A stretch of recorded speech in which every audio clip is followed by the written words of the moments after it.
virtual this time. I don't know if somebody looked at the chat. It said Melissa had logged into LinkedIn and seen the event canceled. Oh, it's back on. Okay.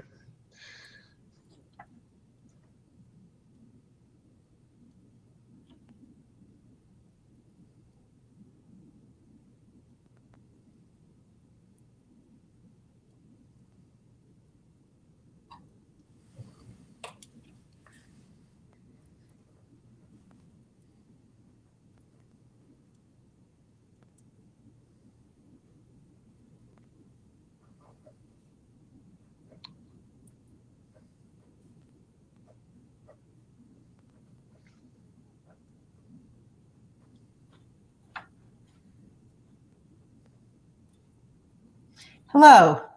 Thank you for joining us here today for our conversation with Mike Mahoney, Chairman and CEO of Boston Scientific, a Massachusetts-based medical device company, and Jamie Macdonald, CEO of Parexel, which conducts clinical trials and is the second largest clinical research organization in the world. I'm so glad they're joining us to discuss their 2022 Catalyst award-winning initiatives. They'll share how they were able to increase the representation of women in leadership and advance inclusion in their organizations. The work they've been doing is a role model for the great reimagining, making work for women, the theme of this year's Catalyst Awards. We're thrilled to learn from and celebrate with them at this year's Catalyst Awards on March 17th. Today, we're going to be talking to Jamie and Mike about how they led their organizations in implementing these ambitious DEI initiatives and the results they achieved. Welcome, Jamie and Mike, and thank you for being with us today. Thank you. Thanks, Lorraine. Thank you. Mike, let's start with Boston Scientific. Tell us about your award-winning initiative, Accelerating Progress for Women by Creating Equal Opportunities for Growth. What was the catalyst for this initiative? What were the challenges or problems you wanted to address? Thanks, Lorraine. Thanks for having us here. There was a couple of catalysts. I joined the company 10 years ago, and we had two big issues. The first one was a growth issue. The company wasn't growing. And also our diversity was fairly abysmal at that time. And I can recall we have 7 divisions, going to one of the divisions' national sales meetings, and there was about 500 attendees, and 475 of them were white male. And visiting with the 25 females that were in the back of the room thinking, oh my gosh, we have a lot of work to do, and how uncomfortable they were. And they didn't see progression in the company. So those are the biggest catalysts: the sales growth issue and a big diversity issue. And I knew from previous company and also just the diversity in my own life how critical this diverse population is to driving high performance and to creating a culture that's inclusive where employees can be highly engaged and thrive. And I'm incredibly pleased with the progress that we've made. We're obviously not at the end of our journey, but that was the catalyst.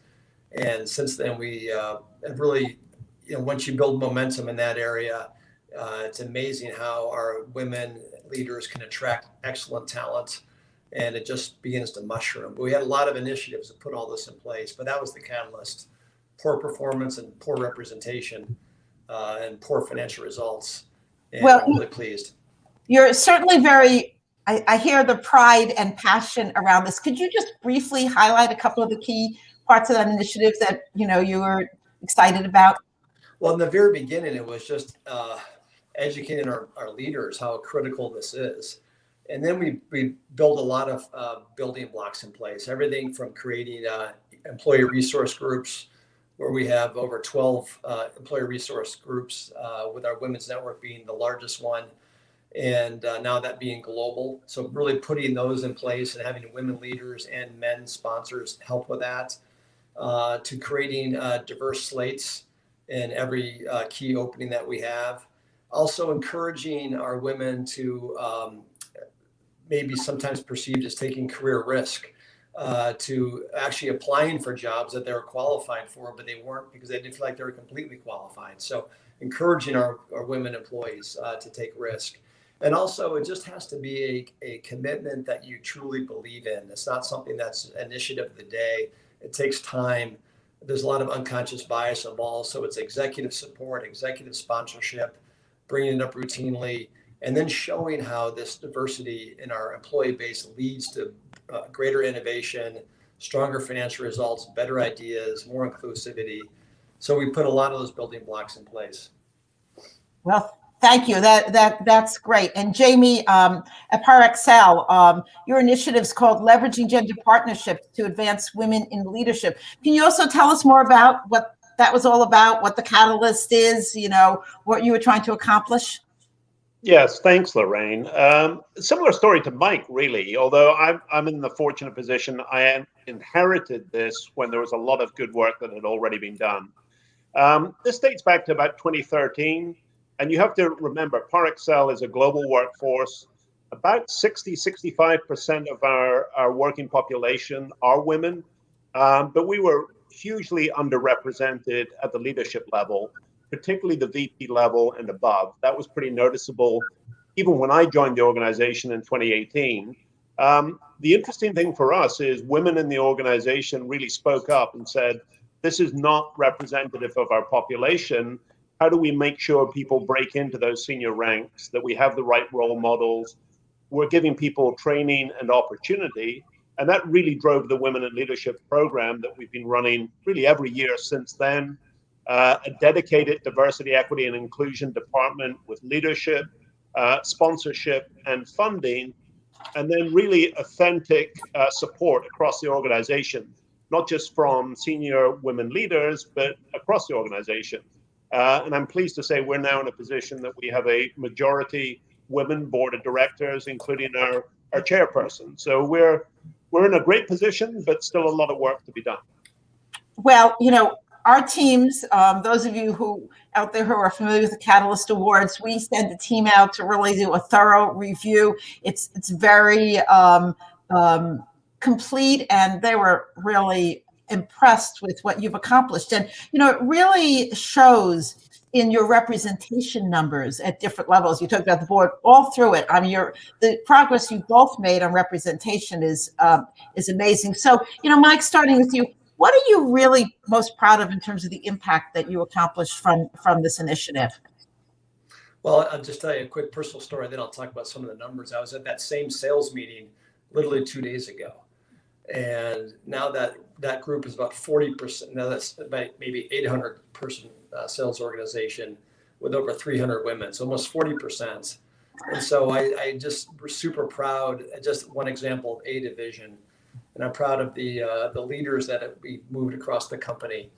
But also we really systemized we try to make it just like any strategy. You have to have tactics and you have to measure them. So Camille, who leads our diversity group, and Wendy Carruthers, who's a super talented HR leader for us, we created these 3-up goals. And as part of our annual bonus, besides financial metrics, revenue, margin, EPS, we measure 15% of the company's bonus is based on our diversity inclusion. And we actually put metrics out there. We publicize the metrics as a public company. We measure ourselves against those. And like any metric, once you do that, you create more strategies to embed it to attract women and diversity in the company. And so putting those measurements in place helped catalyze and add more robustness, I would say, to our other initiatives. And now we've seen a tremendous improvement. Like Jamie said, we're certainly not where we want to be. It's a journey, but we made great progress. We have about 35% of our directors and above are now female women talent, and about 41% are from manager and supervisor level. And that's a significant increase from where we've been in the past. That should be 50%, so we're making progress. But I think all those initiatives, employee resource groups, open talks with our employees, diverse slates, then putting the metrics behind it and driving tactics and ways to actually improve our diversity has helped quite a bit. Well, you got to really measure what matters. That's true. And, this whole idea of making accountability and measuring not only DEI, but ESG measures, you're really in front of that. And I think it makes obviously a great difference and transparency in these measures is really leading edge. So thank you for sharing. Jamie, I know you've been doing similar things. Can you tell us about what you're most proud of in this whole process? Yeah, very much the same. Whatever gets measured gets done. So maybe to start with some metrics. So if we go back to 2014, at the senior vice president level, we had about 13% of the population were women. That's now 38.8%. And impressively, at the vice president level, that was at 32% back in 2014. It's now over 50%, which I think is great for the organization. But I'd also highlight maybe one of the things that Mike said. It's advocating for those stretch jobs and those positions that people might not otherwise apply for. As I look across the organization and the women that have been successful and continue to be successful, they've taken stretch jobs. They've gone into what I would call uncomfortable situations, but we've also taken them and put a number of international assignments. We've had people from Latin America coming to the US to India and back, US to Europe and back. So I think we continue to invest in people to round out that experience, give them opportunity. And there are people advocating for those stretch jobs and those challenging assignments that I think help people grow to those next levels. And we can see that across the organization, particularly in some of our most senior and pivotal roles. We're a mission-driven organization where patients are the focus of everything that we really do as an organization. And our chief patient officer is a woman who drives that organization and that culture extremely well. So, and that's hugely encouraging for the organization. Well, I think you both should be really proud. I mean, those numbers are really, that's why you won the award. They're really impressive. And, I think you will really look forward to talking more about it at the awards dinner and conference.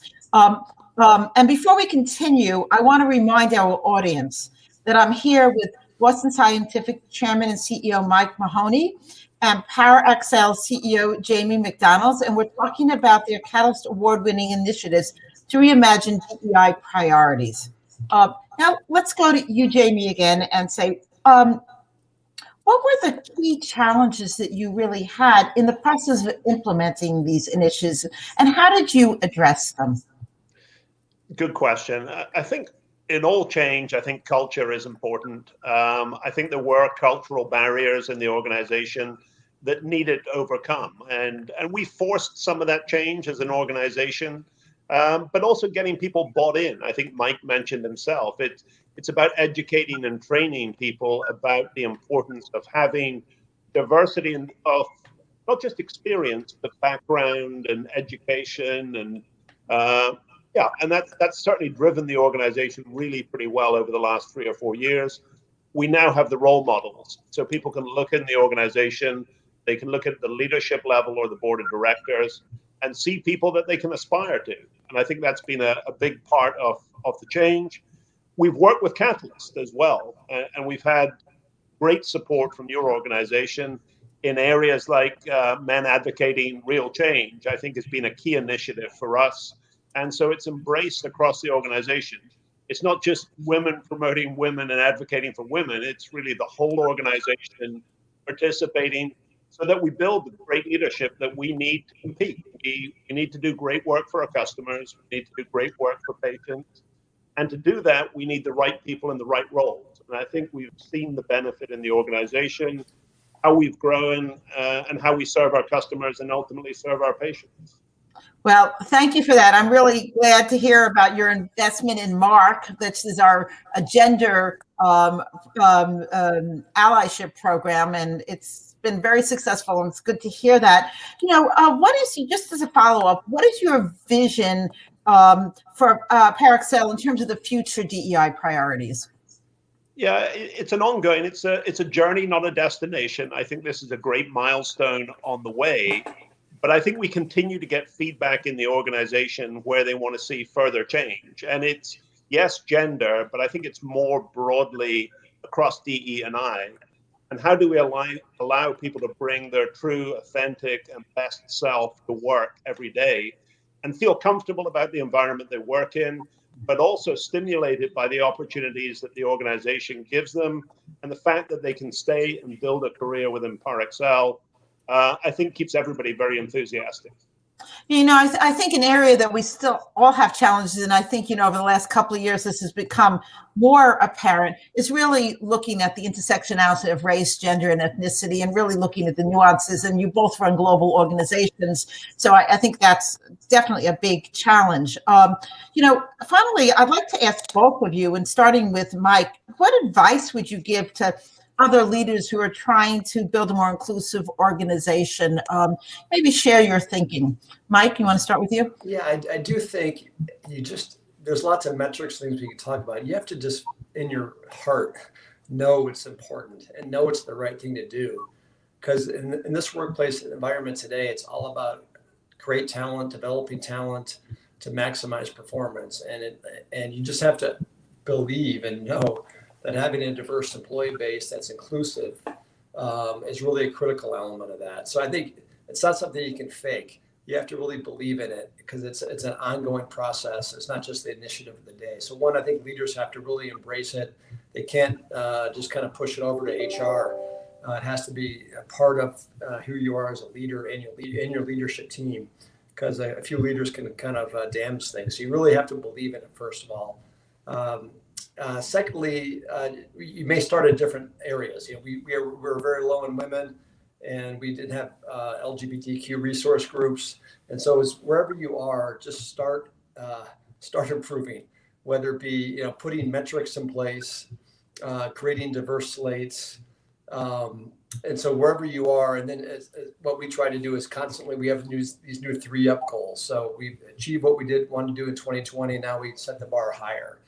And also what Jamie said, I think is really important, is our women's group, although we're not there, is getting stronger and stronger. And I think that focus on our women leaders has helped more broadly in our diversity and inclusion efforts and other underserved populations in the company. And it's made us a more inclusive company. We spend a lot of money on unconscious bias training. We put our employees through that. Everyone has some biases. And if you make it more routine, you try to get better as a leader, your employees get better, and you chip away at it. And so I think those are some of the elements. There's lots of educational programs like unconscious bias training, metrics, but to be competitive, it's all about, especially today with turnover being higher and people working from home so much, you have to have a strong culture that's engaging. And if you're not open to strong diversity inclusion tenets in your company, you're going to be in trouble with talent. Yeah, it's a journey, and a constantly evolving journey, isn't it? And we're all learning. Jamie, what would your advice be, and what's your perspective? Similar to Mike, it's got to be authentic. It's got to be in the fabric of the company. It can't be something that's run exclusively, as Mike said, HR or even your DEI department. It's got to be across the organization. It's got to be valued by your employees, but also your board, your investors, actually even your customers. We get great feedback from customers and other stakeholders that we work with around the programs that we run right across DE&I. And I think that's recognized in the industry. We know we still have work to do. We have work to do in our industry in terms of patient participation in clinical trials. So we've actually even extended it beyond our own workforce, and it applies to how we work with vendors and other partners and work with the physician community who are responsible for recruiting patients into clinical trials. So it extends beyond the company, and it really is driving a lot of the organizational sort of effort, and people reference it when they think about Parexel. It's interesting you mentioned about clinical trials, because I know for a long time, there weren't representations of the population in clinical trials, and it sounds like you've also impacted that as well. Yeah, although scratching the surface and actually working with customers on that, it's a long way from where it needs to be. And it's broader than just maybe the challenge we have in the workforce, because you start to bring in social inequities and social determinants of health that are sort of critical to proper representation in clinical trials. But it's getting a lot of attention in our industry and more broadly. And I think it's got to be done in a genuine way. The last thing we want is sort of regulation in this space, because I don't think it then drives the necessary outcomes we all want. Well, it's the way you get the best product to market, to service your market is to have the same thing even with medical devices. I'm sure it's the same thing. You got to test in the different populations and make sure they're represented. Now, we have a couple of questions here. You both have great representation in senior leadership and on the board. And we talk about having diversity at that level makes a difference. What has been your experience at the board level, in having that difference in representation? Maybe, Mike, want to start with you to give your perspective on that? Yeah, I would say it's similar to our global business unit president. So we have a president, Megan Scanlon, who's global business president of our urology business. She's been in that job for 2 or 3 years now, and she's now has by far the most diverse leadership team and strong engagements and strong results. And so you just see how diversity in leadership positions drives more diversity and inclusion. And similar with the board levels, we want to continue to improve there, but we have a very diverse board from representing almost every region in the country, geographically as well as gender. And it just leads to more open discussion, more points of view, and it's who our customers are as well. And so it's the right thing to do. Has led to more rich board discussions, more debate, and the company's performing well, and we'll continue to enhance that.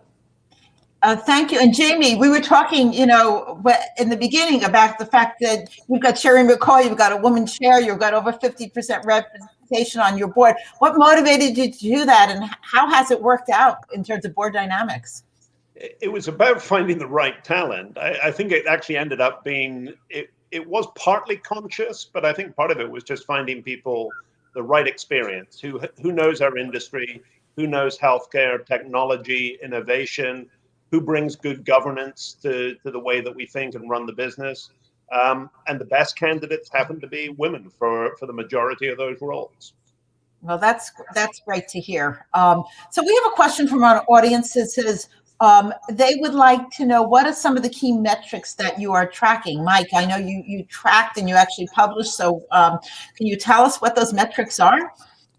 Yeah, so we, as part of that bonus program, we track women directors and above, and we print out our actual results and what our goals are.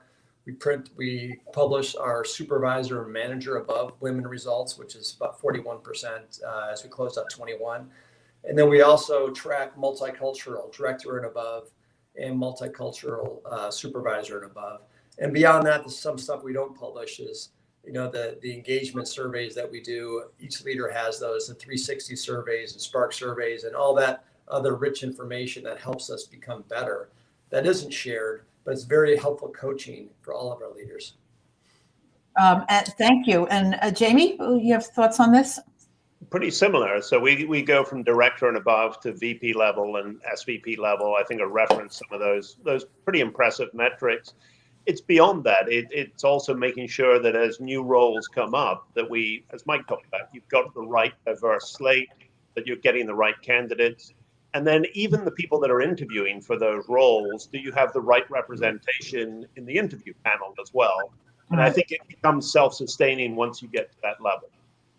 Right. Once you have a diverse population, then they recruit from the pools that they know of, and that makes it a lot easier to do it. At least that's been my experience on this. So we have just a couple of minutes left. I think I'll just ask both of you if you have any summary thoughts or maybe some thoughts on what the pandemic and COVID has done. Has there focus on that and how it affects this area? Anyway, just Mike and then Jamie, just to wrap it up. Well, interesting on the pandemic stuff, although we're starting to creep back to work in the offices I shouldn't say back to work, back in the office a little bit more often. We've actually had some feedback that being online in many cases can be more inclusive, in that you don't start off the meeting talking about the Patriots game for 10 minutes. So we actually have seen, despite some of the drawbacks of maybe a little less innovation, less debate, it's actually a fairly inclusive format. So we've seen some benefits that way. Clearly, we've seen benefits in recruiting. Just like we've lost some employees, your ability to recruit now outside your typical boundaries of states has certainly been enhanced with COVID, with all the digital tools that we have. So now we're able to access other talent pools that help with our diversity slates as part of the recruiting processes. That's very interesting. You say that there's a big debate on this, so it's interesting to get your perspective. I agree with you. Of course, I'm hopeful. I'm an optimist in this area. And Jamie, what do you think? The same. I think one of the big changes for us is the ability to accommodate flexibility in the working environment. We know the work still gets done, and if we can accommodate people that have different needs, whatever sort of gender, race, ethnicity, location, if they're able to get the work done and be productive and maybe balance work life and then personal life, that's better for retention. I think we all want to keep people in the workforce actively deployed and then motivated. So does the work we do, is it important for people? Do they follow the mission? Do they believe in the organization? And that's certainly helped. I would like to see people in person. I think all of us, hopefully in a few weeks' time. But yeah, the virtual environment has actually worked reasonably well. Well, this is a good thing to end this on. The theme of the conference is the great reimagining, making work for women. And, we're at an opportunity to really reimagine so we can really, truly get to the next level of equity. And I think you both are great examples of this. So any of you are out there, you just saw the sign, please register for our conference. We're going to be talking a lot more about this, and we're going to learning much more about these key initiatives. And thank you for participating. And we look forward to having a deeper conversation. Lorraine, thank you. Mike. Thank you. Thank you, Lorraine. Thanks, Jamie.